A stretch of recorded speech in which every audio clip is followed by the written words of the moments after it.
You ever buy a dream just to have it turn into a nightmare before you can even put your key in the door? Yeah, that's how my summer started. And buddy, if you'd told me I'd have to evict a fake HOA queen and her family out of my late wife's dream house, I would have said you'd lost your mind. But let me back up a second. The key they gave me at closing felt colder than metal, like it was carrying the weight of every night I worked overtime, every sandwich I packed, every trip I told Jackie next year, hon, I promise. She'd loved this old lake mansion ever since the day we spotted it years ago, sun spilling over that big wraparound porch. She gripped my arm and said, "Mike, picture the grandkids tumbling down that hill to the water. That's it. That's our place." Jackie never made it. Life got in the way. Money got tight, then cancer came and took her. But that dream stuck around like a stubborn dandelion. So when the bank foreclosed, I scraped together every dime I had and bought the damn thing. I figured I was finally buying a future for me, for Jackie, for my daughter Sarah and her kids too. The day I pulled up my F-150 looked like a toy truck in front of those pillars and stained glass windows. I sat for a minute listening to the lake, letting myself believe just for a heartbeat that I'd made it. Toolbox in hand, I marched up those stone steps, slid the key in the lock, and it wouldn't turn. Wouldn't even go halfway. Deadbolt was scratched, hasp was missing, something wasn't right. I jiggled the knob, pushed, and that heavy oak door swung open with a creak, and not the kind of creak you want in an abandoned place. Instinct kicked in. 30 years as a firefighter, an unlocked door at a vacant house means trouble. It didn't smell like old house dust either. Smelled like fresh coffee. Living room to the left. Fleece blanket on the couch. Someone's laptop plugged in groceries on the counter. Hell, the washer was humming with a load of clothes. Not squatters. This was someone's home. Someone treating my wife's dream like an Airbnb. I pulled out my phone, ready to call the sheriff. But then outside gravel crunching a car door slammed fast, angry footsteps. The front door banged open. In storms, a woman in her 50s, all business clipboard clamped like a weapon helmet of blonde hair, stare sharp enough to curdle milk. Her son behind her, big guy, black vest, trying to look like a cop. She points her clipboard at me.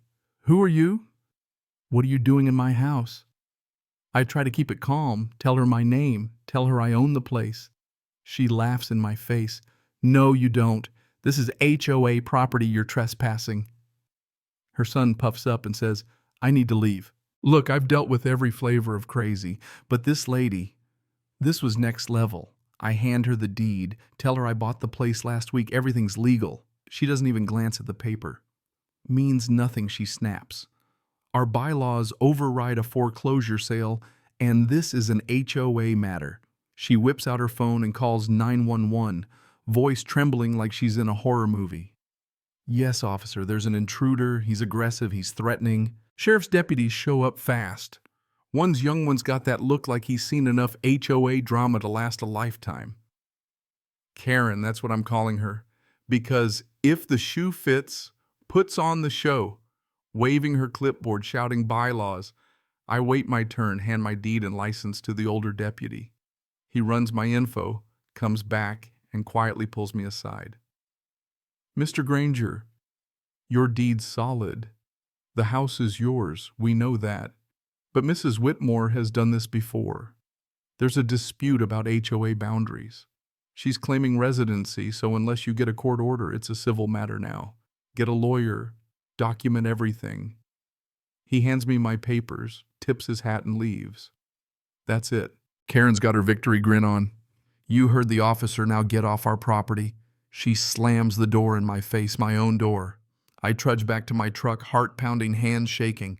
And there, taped to my window, is a letter "Cease and Desist" with a goofy swan logo.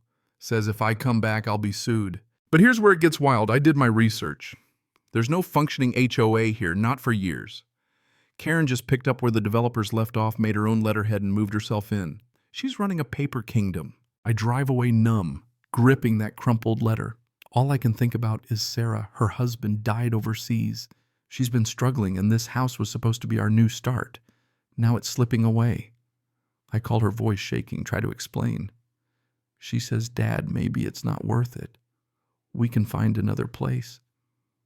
But I can't let go. This house is more than wood and nails. It's the last thread tying me to Jackie, to everything we were supposed to have. So I go to war the only way I know how, slow, methodical. I find Karen's so-called HOA office. It's just her garage. Folding table plastic flamingo on the lawn. She acts like she's the mayor. I show her the deed. She pushes it right back at me. Irrelevant. The property defaulted on 12 years of dues. Under our bylaws, we have first refusal and administrative control. She points to a binder of fresh printed bylaws. I tell her the HOA was dissolved in '04. She shrugs it off, says it was reestablished to protect property values. She's bluffing, betting I'll fold. Turns out she found a loophole, a little flag on the parcel map that makes it look like there's an HOA even though there isn't. It's not a lien, but it lets her tie up permits, flag utilities, freeze renovations. My contractor calls the permit office, won't issue a thing without a letter from Karen's HOA. Then the power company suspends my account. She's choking me out, slow and legal like a python. Every day I drive by, watch her family living it up in my house. Her son out mowing, Karen watering flowers on the porch like she owns the world. I'm stuck outside looking in.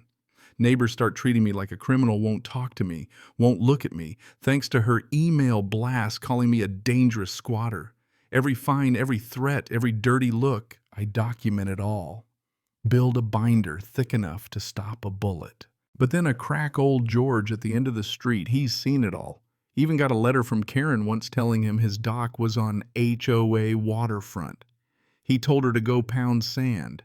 He tells me which families have been here since before Karen, who keeps to themselves, who's had enough.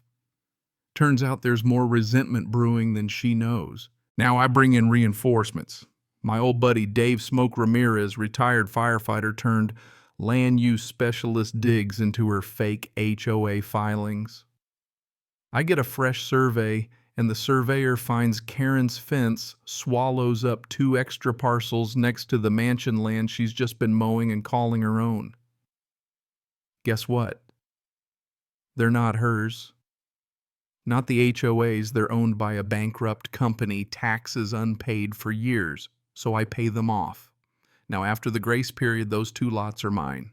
Karen escalates, files a lawsuit, claims adverse possession of my house and the adjacent lots. She even forges meeting minutes using her brother's signature, except he's doing 3 years in state prison for fraud. Smoke confirms that her HOA isn't legal. Her documents are fake, and the signatures are all from folks who never even attended a meeting. Then the kicker, I find out she's been renting out my house as a luxury lakeside retreat, pocketing thousands, calling herself Host Karen online. Trail cams catch the evidence, families coming and going, parties on the back patio, all while I sleep in my truck. Enough is enough. I file a petition to dissolve her fake HOA with the county, back it up with surveys, deeds, fraud reports, and every scrap of evidence. The county posts a bright orange hearing notice right on her precious welcome sign. Karen calls an emergency HOA meeting, tries to rally the neighborhood. I call the news. I call every neighbor Karen ever bullied. They show up hungry for truth. The night of the meeting, the community center is packed. Karen's up front, clipboard shaking, working the crowd. The news walks and cameras rolling. The county oversight board official arrives, clipboard in hand. I lay out my case deeds, survey maps, photos of Karen's hotel business, proof her secretary's in prison. The room explodes, neighbors shouting. Cheryl Dunn looking green, Karen stammering, deer in headlights. The county official taps the mic, voice booming. Based on the evidence, the HOA is provisionally dissolved pending fraud investigation. Deputies walk in. Karen's handed an order to vacate effective immediately. She tries to scream at me, but for the first time she's powerless. I say for everyone to hear, that house was my wife's dream. You treated it like trash. I came to rebuild something. You just wanted a throne. The whole room breaks into applause. George gives me a clap on the back, says it's about time someone decent ran the block. Neighbors I barely met start smiling at me. For a minute I let myself breathe. Karen throws one last fit. Posts a rambling video calling me a corporate invader.